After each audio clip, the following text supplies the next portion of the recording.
So welcome to the quarterly meeting of the Darien TV79 Board of Advisors. We have a quorum. The first item on the agenda is the approval of the minutes. They've all been distributed. Do I have a motion to approve the minutes? So moved. Second. That's good because Dennis wrote them. Although I guess you are allowed to second your own minutes. So with the minutes approved, let's go on to programming. Jim, as I told you, I have your stuff ready. When you want me to share the screen, let me know. Yeah, so let me put the context in first before we go to take a look at the results. Every couple of years, we have done a viewer survey to try and gauge what our viewers are thinking, how they're accessing us. We just want to know, we want to take their pulse of what they like and what they don't like. And we did that again this year. I drew up a survey on MailChimp this time, not SurveyMonkey, because we use MailChimp for our program guide. And I sent it out to our 1,100 plus subscribers at least twice. I think the newspaper ran a story. I think the Darien Men's Association also sent out the link as well, too. I was a little disappointed with the response. It wasn't huge, but as Michael reassured me, I guess that means they like what you're doing. They don't feel it so inclined to, kvetch a whole lot. So, Mike, if you want to share screen and show the results, we can just quickly talk through what the findings were. I sent copies of this to all of you as well, too. But for the sake of our viewers who are watching this program, they might be interested in, what the results were. So the first question was really one of, how do you watch television? Do you watch it on cable, internet, direct TV, Frontier, and there's a few subscribers of Frontier, or Dish TV? and no surprise here. I mean, given that the vast majority of the people that were getting the survey are Optimum Cablevision subscribers, 2/3 of the people said, yeah, I watch TV on cable TV. How often do you watch TV79? About half said it's, for a specific program. A quarter said that they tune in about once a week. When or where do you watch Darien TV79? This was where I was expecting to see, despite our best efforts with the cast, is that, Vimeo was going to be the platform of choice. It was about 42% said they watched TV79 on cable, but 37% said they watched TV79 on Vimeo. 12% on YouTube, about 4% on Facebook. And I don't know who these people were, but 4% said they don't watch TV79. But they had time to do the survey. But they had time to. Thank you for the feedback on the survey, though, right? I was reassured to find that the viewership on the cable side was as high as it was, because my fear was that everybody was going to be, bypassing the channel and just going straight to Vimeo. What kind of a device? But I think in that you've added so much programming to the television feed of all of the ancillary programs. It's right. In going through the dial, you'll find as interesting a programs as you'll find on C-SPAN on the weekends. Thank you, Michael. The check will be in the mail. I promise. Yeah, I totally agree. I mean, yeah. You can get anything from, history of the post road to DIY on how to, declutter your house. And that's thank you for saying that. That's makes my daily labors so much more productive. We have really built up an inventory of almost a couple hundred shows now that are evergreen enough in nature, plus the more, time sensitive ones, a COVID update or something specific to an event, etc. And I guess this all, the survey was really designed to see were people paying attention to that, and they certainly were.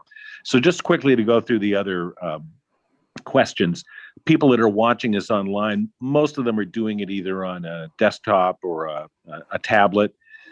When do you watch is an interesting question. Seemingly to no surprise, about half of the audience is watching sometime in the evening. A smaller number in the afternoon. Whenever I happen to tune in, that's a lot of, I think, the surfers who are just looking for something to watch. Weekends, overnight, overnight scored better in previous surveys, but like 1.5% said overnight. What do you watch? Scroll up a little bit there. No surprise here. Board of Selectmen, P&Z, Board of Education, Board of Finance, the real kind of news-making boards and commissions. But even down to the Housing Authority has an audience as well too. How and when do you watch programs on TV79? 40% said they watch on replay, Vimeo, Facebook, YouTube. 32% recorded meeting replay on cable TV, and about 27% said they watch a meeting live. I think it's got to be a really important meeting to have people watch it live, especially under the GoToMeeting scenario. Well, but there aren't a lot of meetings like this, but some of the bigger ones that wouldn't show up is like the planning and zoning on the 7-Eleven public comment night. Exactly. Yes. Or last night in F&B, when I went in to see if I could help with the recording problem, there were, I think I saw the RTM Education Committee on the F&B meeting. So there are a lot of people that wouldn't come up and show in a Vimeo or live on TV79. They've gone into Zoom and are watching it on Zoom. Live. Yeah. Question number 8, do you get the weekly program guide? No surprise here, given that the mailing list I sent this survey to was the mailing list for the program guide. 89% said yes. Do you follow us on Twitter? Only 57% said yes. And 25% of the audience said, I didn't even know you have a Twitter account, or, what's a Twitter? I also threw some questions in about the Board of Education meetings, which I thought were, somewhat enlightening. A third of the respondents said they don't watch Board of Ed. About 20% said they watch Board of Ed meetings on our Vimeo channel. 20% said they watch it on cable, our cable channel. 10% said they watch it live on the Board of Ed's platforms, either GoToMeeting or Zoom. Another 10% said they watch it live on the Board of Ed's YouTube channel. And then the balance said they watch replay, if they watch it at all, on the Board of Ed's YouTube channel. Next question. I also watch Darien Public Schools programming on, and I'm thinking here in terms of DAF media. 57% said I don't watch Board of Ed or DAF. 26% said they watch DAF media coverage of sporting events. And 16% said they watch Channel 78, the Board of Education's cable channel, which is a surprisingly low number. The next couple of questions were open-ended, and one was, what kinds of programming would you like to watch? And there were some interesting suggestions here. A couple people mentioned sports programming, which means they don't understand that TV78 exists. Some people said... Or the DAF exists. Or the DAF exists. Yeah, exactly. Well, they're still rerunning, month-old hockey games now from DAF. DAF does a great job. I just don't think that some people, know that it exists, unless maybe they're outside of the school system. They're not parents of students at this point right now.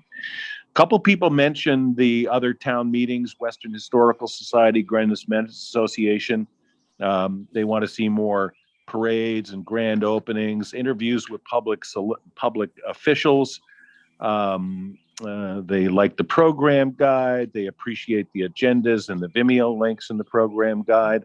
They like the fact that we've been highlighting specific programs in the agenda so that you'll know that there's a part of a meeting that deals with the 7-Eleven application or the Sellex Woods application, which is now a hot button issue.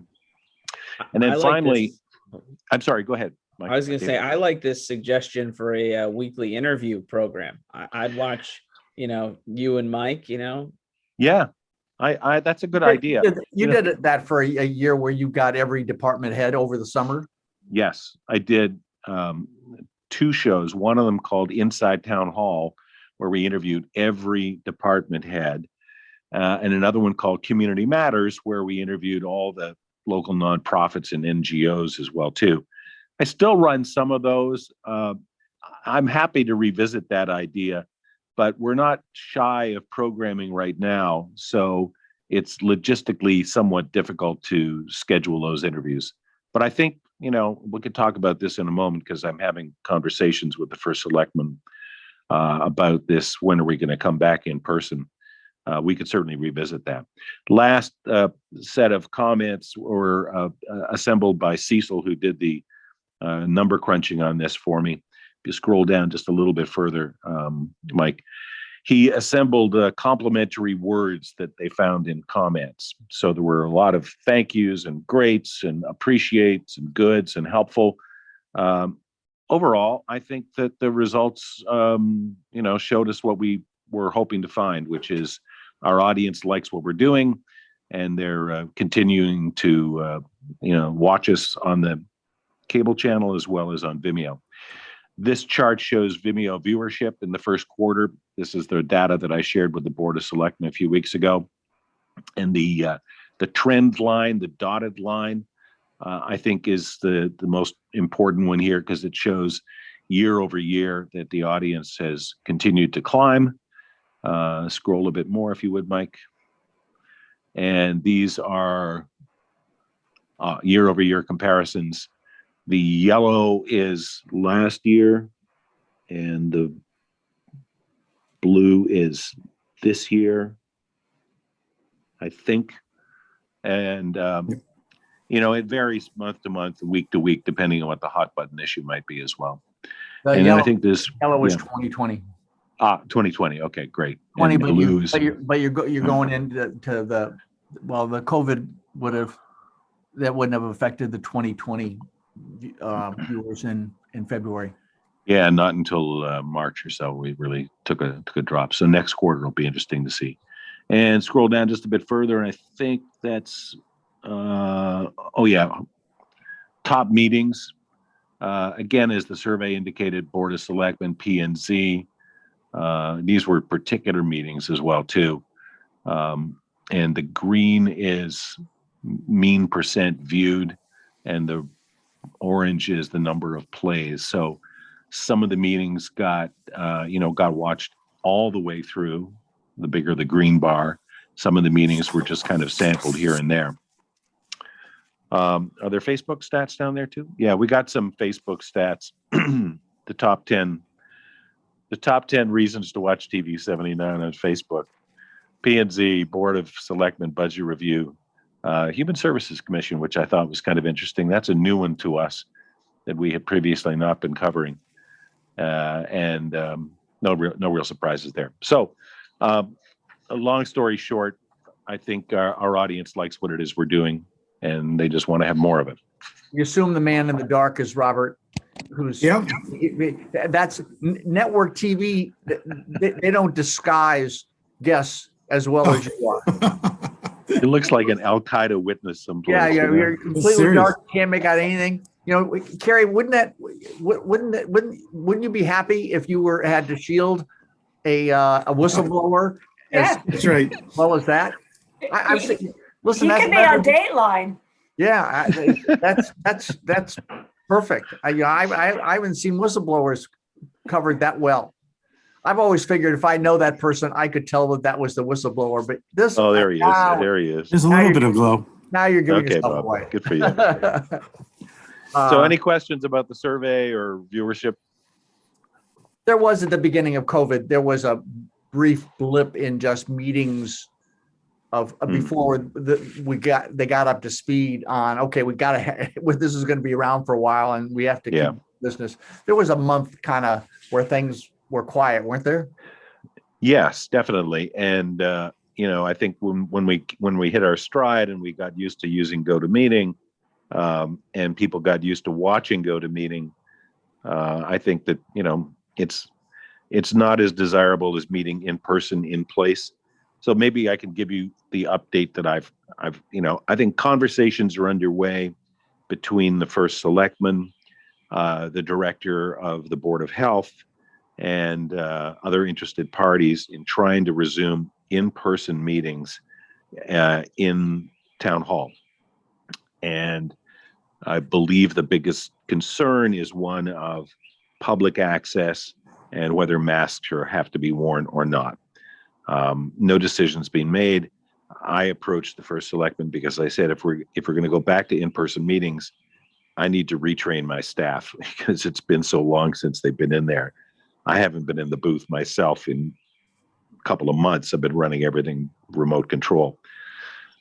So I'm sure she wants to get back as soon as she can, but she wants to do it in the safest way possible. And I think it'll be, a matter of a few weeks. I saw an interview with the CEO of JetBlue, and that was his biggest problem as people started flying. He said, I need to get my pilots. We only have one simulator. And we have a lot of pilots that we got to get through a simulator so that they can remember how to fly a plane.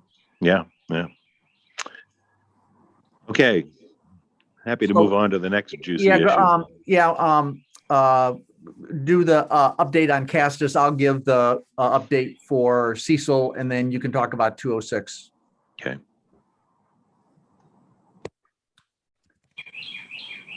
This is the update on the completing the wiring and completing the transition to Castus.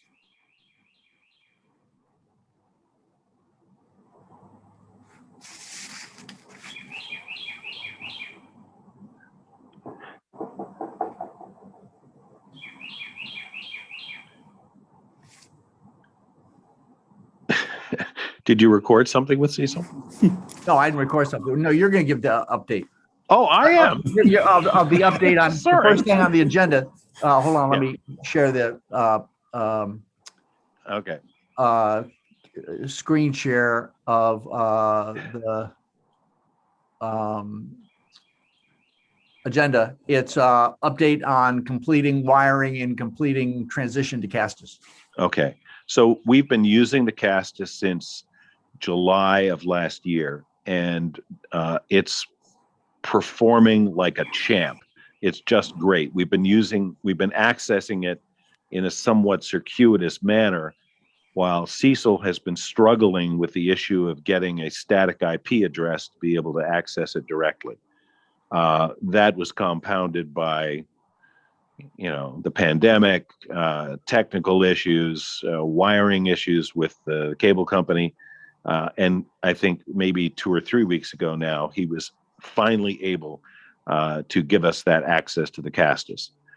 That really hasn't changed my workflow a whole lot, but it's given us a more secure way to get directly into the machine. It's also going to give us the capability of taking a stream out of the Castus and being able to use it on the Darien TV79.com website.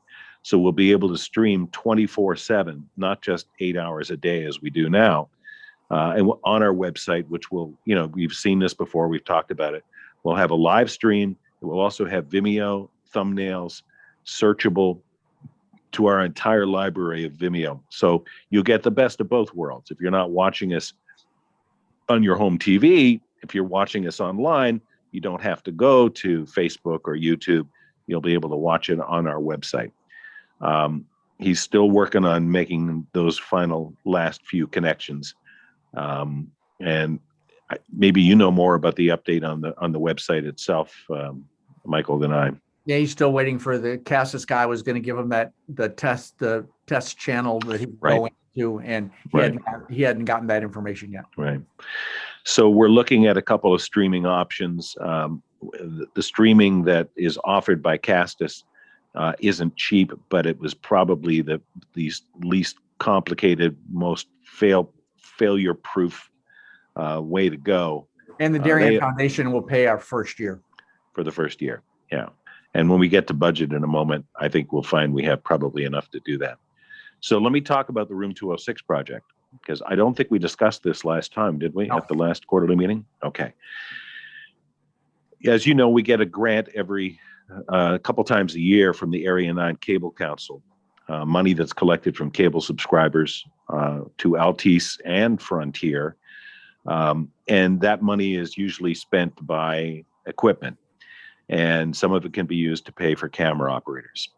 What I did with Mike's concurrence was to take our most recent grant of about $6,000 and apply it toward buying equipment to offer in room 206 a hybrid model.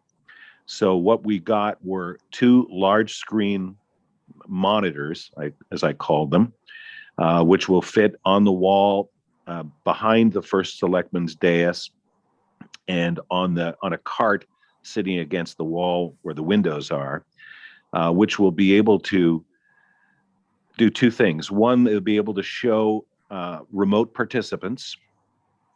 So if there are people who are members of the public that want to attend a meeting and offer a comment or ask a question, they'll be able to do that using those monitors, and everybody in the room will be able to see them. They will also be able to see what's going on in the room, and we'll be able to take that as a feed in addition to the cameras that are in the room and be able to broadcast, a hybrid meeting. The Board of Education, I think, has been doing this relatively seamlessly in the past few months after some serious, understandable technical hiccups to begin with. But they offer a hybrid meeting where the Board of Education members are in the meeting room. There are members of the public and I guess other staffers who can attend and participate remotely. And I think this is going to be the model going forward. The first selectman agrees with me that as much as we're not big fans of meeting online, the convenience, the access that it has given us is something that we're probably never going to walk away from, especially in terms of allowing public participation in meetings. I think people will find it as far more convenient to attend a meeting, offer public comment from their own homes than to get in their car, drive down to town hall, and sit in a meeting room for an extended period of time. The other benefit of these 2 monitors is that they will be able to be used should anybody come in and make a live presentation. Right now, it's a little embarrassing when somebody, a developer, is coming before P&Z or the town budget's being displayed using an old LCD projector projected against what looks like secondhand screen taken from a middle school. That's now going to be plug and play. You'll be able to plug that in and show it on one monitor or both monitors, and we'll be able to get that feed in the booth as well too. So the good news is all of that equipment only came to about $5,600. That includes 2 monitors in room 206, another monitor to go down in the lobby to replace a monitor that was donated to us by the Darien Tech Foundation 10 years ago, I'm guessing. And there's going to be a parallel monitor as you walk in, our monitor's on the left-hand side. The town's going to put a monitor on the right-hand side that will have a scrolling display of, where to get your dump permit, what's happening, et cetera, et cetera. That's not going to be ours, but they wanted to make sure the 2 monitors match. So we're getting the monitors, we're getting the black magic boxes, we're getting all the bells and whistles that I have no understanding of any more than I can figure a carburetor from a battery as I open the hood into my car. But Mike Phyllis from Performance Audio is going to do that. That's good news.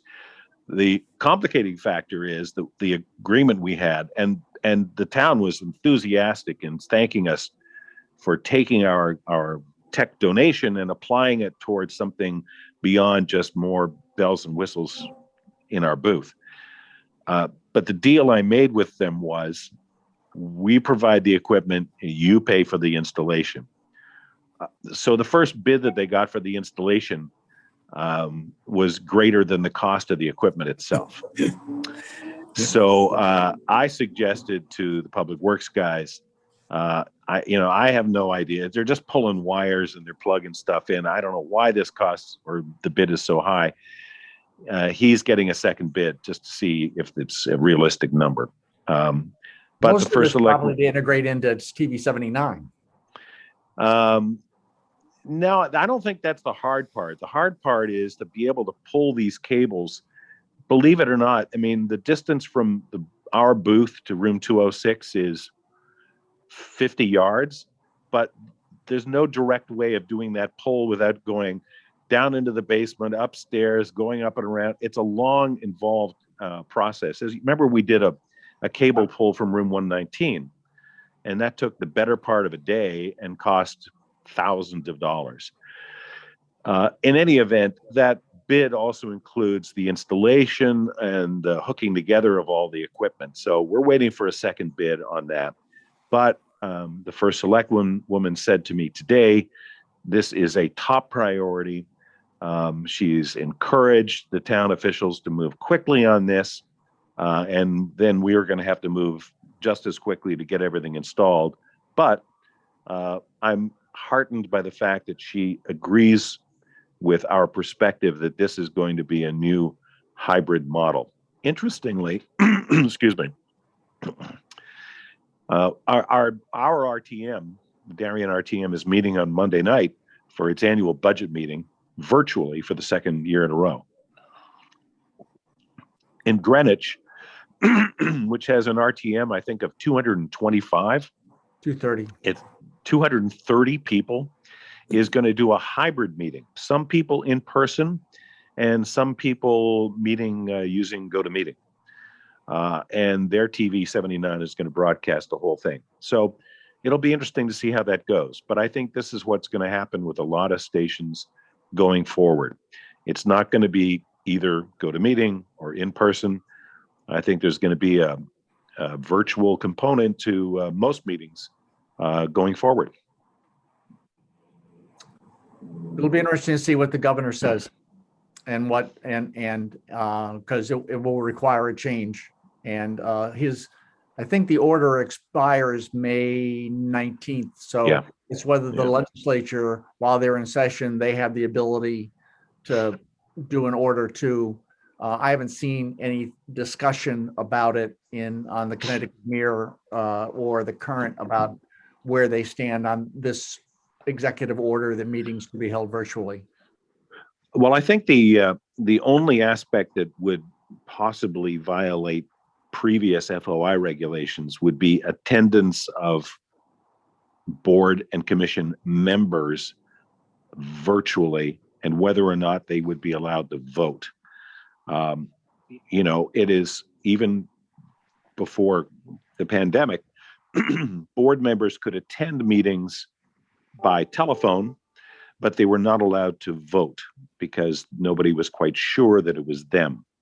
So I think people will still be allowed to attend, but maybe not able to cast a ballot. Although he may, we got a progressive governor who's seen what this technology has done. I think the legislature, although it's done some marathon 24-hour public hearings on controversial issues, I think the legislature has seen the value also of opening up and using this technology to give people access to their government without having to waste a day going up to Hartford. Yeah, and the gas mileage that they get for driving to Hartford no longer goes towards their pension. Yeah, well, no loss there. So any questions about the 206 project? We really don't know if that's Robert, if we took a vote on anything. We really don't know. That could be anyone. That could be Dave Deaver for all he's stolen his name. So you want more good news? Let me move on to the budget. Yeah. By the way, on room 206, the over under is September if you want to get into the pool. I'm not betting. Gambling's legalized. We might as well be able to do it on public meetings. So the other piece of good news is that our budget has continued to be way underspent. I looked at July through April of the past 3 years, and this year we spent significantly less than last year at this time, where the pandemic was just setting in, and we've spent maybe about half of what we did in July through April of 2018, 2019. So this go-to-meeting stuff just appeals to my Scottish sense of thrift. We're not spending a lot of money on camera operators. Easy for me to say because I can turn around a go-to-meeting and get it up on Vimeo in a matter of minutes now.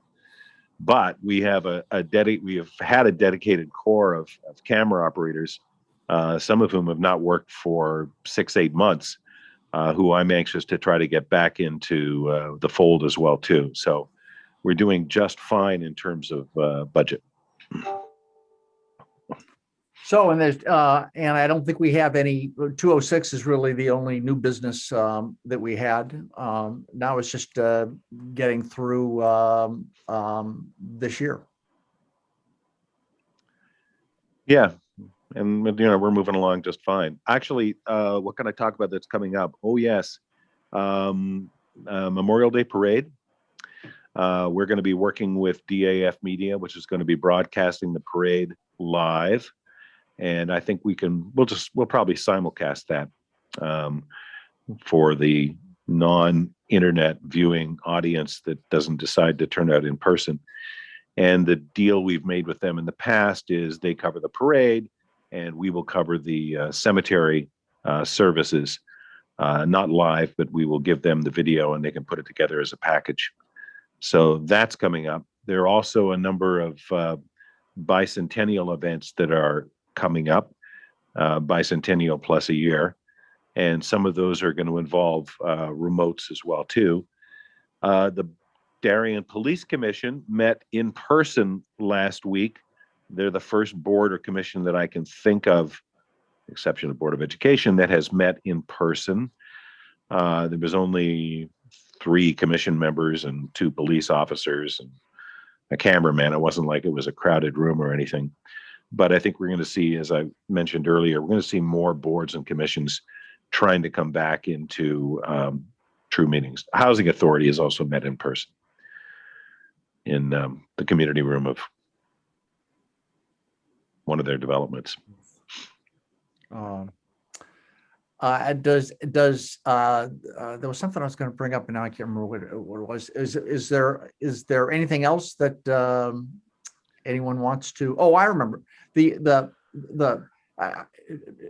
DAF. I noticed watching the lacrosse game on Saturday. It was a big lacrosse game, but I watched it 2 hours after the game had been completed, and there were already 3,000 views wow. Of their game with Brunswick. There were already 3,000 views, and that was only a couple of hours after the game. We can also replicate what DAF does, that they do it on their website and on their YouTube channel. If we decide we want to do a public campaign we have to get 1,000 subscribers in order for YouTube to allow us to put our live channel on YouTube.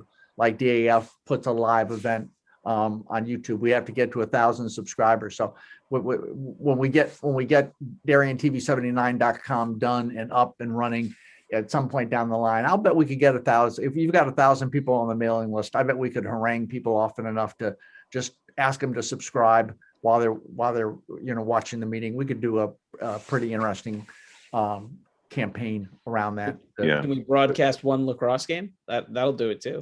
Yeah, we broadcast one lacrosse game. Yeah, it was good. We do a mud wrestling contest between Jack Davis and John Zagrodzky, and it's a fundraiser. Well, my son was watching the game live on his phone during the day because we had all the grandchildren, and then he tells me the score. I said, "Don't tell me the score. I was watching it tonight on demand." He said, "Well, at least I told you it was tied." I just didn't say, but but it's the mobility of it is nice. But I think we could get to that. We could get to that point as well. So it looks like everyone has survived COVID well and vaccinated and ready to get on with the next part of our lives. Oh yeah. So we hope. So we hope. Such a talkative bunch. Come on, guys, ask us. Challenge us. Ask a question, dude. When are you going to start the talk show? Avatar, or are you still there? Sorry, I'm Dennis. I'm saying. I was just saying, I asked you when you were going to start the talk show. So Oh, the talk show. Okay. Well, that the whole talk show idea, this is not the first time this board has suggested that. In its very earliest days, we had the TV79 advisory board had somebody that wanted to do a weekly talk show. And I just felt that was problematic. That was lint getting ready to hit the fan before it happened. And so what we tried to do was, I'm trying to do my Brian Lamb, the guy who invented C-SPAN. When I do an interview, it's like straightforward, dumb questions, nothing provocative. And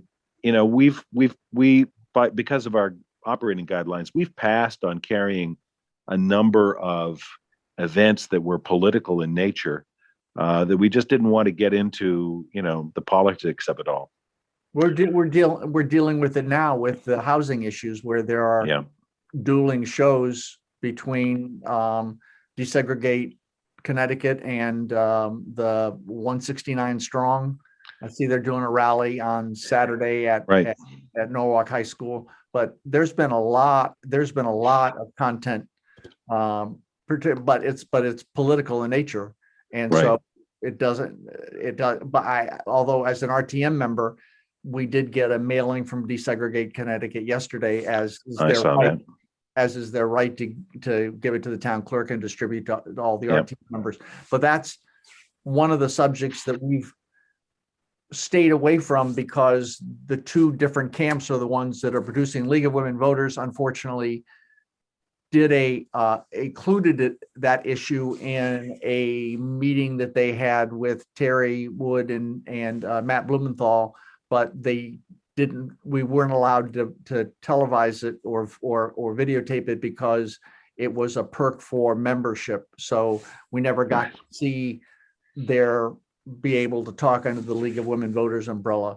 Greenwich League of Women Voters seems to be doing an event every 2 weeks that I assume their TV79 covers, but that's probably the first or one of the most important events in Darien, subjects in Darien right now, that because of the way the coverage is structured, we're left out, other than the comments from the chairman of the board, the Planning and Zoning Commission at the end of their meeting, or the first selectman in the Operations Planning Commission meeting. We're really left out of that story because all of the coverage is coming from political camps. And if the League of Women Voters or some neutral third party would do it, we'd carry it. Yeah, Jim encouraged the League of Women Voters of Darien to do, the voting, the session ends in July. Oh no, it ends sometime in May, I think, doesn't it, or June at the latest? But it's heating up. Yeah, it's heating up. I'll tell you one quick story. We have very good relations with the Darien Library, and the library is cranking out 2-3 shows a week for their own DarienLibrary.tv website. It's extraordinary. I mean, they're getting all kinds of great content, which they are sharing with us, and I credit them. And it's just, we've got a nice relationship. We've always worked very well with the library. The library hosted a 2-part League of Women Voters sponsored series called The Future of Fairfield County. And there were some various outside think tanks that came in, and they made presentations, and they surveyed people, and they talked about, it was a big deal. You probably saw some media promotion about it. We ran part 1, and it was well received and got, it was a little dry even for my taste as a policy wonk. It was a little dry, but it was very important stuff. So I was all excited about part 2. Part 2 happened. I promised them I wouldn't carry it live, let them get their own audience, so they can get the first run. But let me know when the video is posted so I can download it and put it on TV79. Video is posted, and I was told, you cannot run it. I said, why not? We ran part 1. She said, well, in part 2, there was participation by people in the webinar. Yes, and we're not sure that they knew this was going to be on TV. And I said, but it's on your YouTube channel. You know, and I sent them the boilerplate from their own website that says for events, you know, we take pictures at events, and you should be aware of the fact we take pictures at events. And they apparently did warn people at the beginning of the meeting that this was going to be recorded. And I have yet to get an answer from anybody as to what's the difference between putting this on your own YouTube channel and allowing us to put it on the town government TV station. I don't see any difference between those two. But I will, to her credit, note that the chairman of the League of Women Voters argued strongly in our behalf, but the organizers of the meeting, the people who were behind the study, et cetera, said, no, I don't want to worry anybody about this sort of stuff being on TV. Yeah, it's on YouTube, but, you know, no, I don't want to have it on TV. So that's an education effort that, you know, continues now, not just with the League of Women Voters. Darien Men's Association on the contrast has been magnanimous in giving us access. It's like part of their booking procedure. When they have a guest, they say, you don't have any problem with this running, you know, it's on their own YouTube channel. You don't mind it running on the town TV station, do you? And we promote it. I promote it in the program guide. I promote the organization and a direct link to their YouTube if people want to see it. And I got a similar deal going with the Ferguson Library and the Weston Historical Society and the Fairfield Museum and anybody else that's putting out content. I'll be glad to, you know, put it out there. Guess who just got assigned doing that task for the DMA starting next week? I can't think of anybody better qualified. Yeah, he said, since you know how all this stuff works, why don't you? Yeah, of course. Why don't you do that? Okay. Well, All right, are you well, going to be let's- on the town technology advisory committee as well too? No, I'm not qualified. They really need serious people who understand IT. Oh, okay. My idea of IT is call the IT person. So no, Let's throw Cecil into the mix there. yeah. Well, but Cecil can't be if he's not. Oh, he's moving. That's true. And by the way, I gosh. just got an email from Cecil copying me on his email to Daniel saying, so when can we do the next test? Good. So it's 8:15. If thank you all for joining us. If anybody has anything else to add, since there's no public here to have comment, thank you all for having to be able to listen to our ideas. We have something else that we're working on as part of another project that we may come back to you if it gels. But hopefully that's going to develop in the next month to 6 weeks. And if it does, TV79 will be an important part of it. We just have to see if everything comes together on another project. I'm not being secretive on, but it's a lot of different other groups that have to approve what we're going to do. But hopefully we'll let you know as soon as there's some finality to that. So stay well. Carrie, when do you go back? When do you have to go back into New York? I don't know yet. Soon, boy, I see JP Morgan, they want everybody in their seats. So, Maybe in the fall. yeah, The Let's see. fall. yeah. Maybe. the fall. So next time we meet, we'll be doing it in person. Bosses are going to be very unpopular if they say, I think July 1, you all need to come back here. You know, I think they're going to be very unpopular. I think a lot of them are going to go after Labor Day. We're going to come Maybe. back. Yeah. Well, thank you very much. It's great to see all you. Glad to Motion to adjourn. Second. Go ahead, Robert. Yep. Second, Robert. All in favor? Aye. So have a nice summer. Yep, me too. Thanks, everybody. guys. Bye. Bye. Bye, guys.